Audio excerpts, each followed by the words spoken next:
நல்லா சாப்பிடுற. சாப்பிடும்போது என்ன யோசனை? அம்மா, நான் கேட்டதுக்கு ஒண்ணுமே சொல்லலையே.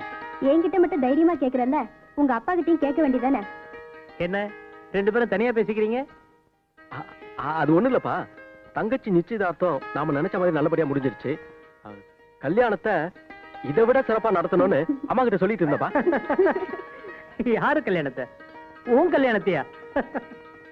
ஏண்டா பேச தெரியாம பேசிட்டு மாட்டிட்டு முழிக்கிற? என்னங்க, வசந்தி கல்யாணத்தோட சேர்த்து ராஜா நிச்சயதார்த்தியை வச்சுக்கலான்னு ராஜா அபிப்பிராயப்படுறான். நம்ம முடிவை சொல்லிட்டோம்னா அவன் போய் நிம்மதியா வேலை பார்ப்பான்ல. என்ன சொல்றீங்க?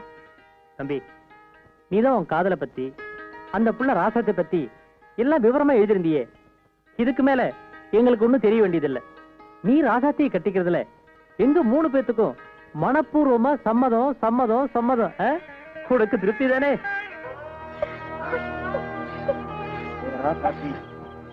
பெத்த அப்பா ஆத்தாவை தூக்கி எறிஞ்சிட்டு அந்த ஆட்டக்கார சிரிக்கியோட சேர்ந்து ஊரை விட்டே ஓடுற அளவுக்கு உனக்கு துணிச்சல் வந்துருச்சா? நாளைக்கு என்ன நடக்குதுன்னு பாரு. உன் மாமங்கட்டுற தாலி உன் கழுத்துல இருக்கணுமா, இல்ல அந்த இன்ஸ்பெக்டர் தலை அவன் கழுத்துல இருக்கணுமா? நீயே முடிவு பண்ணு. ஜாஸ்தியா போச்சு இல்ல, என்ன கேட்க முடியும்?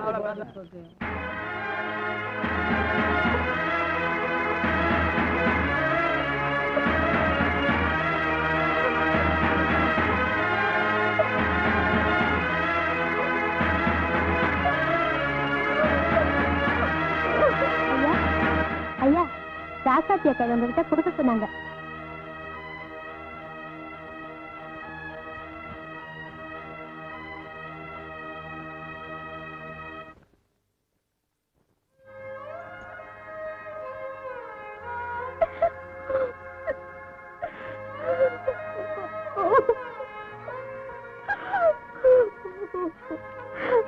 ராசாத்தி காலையில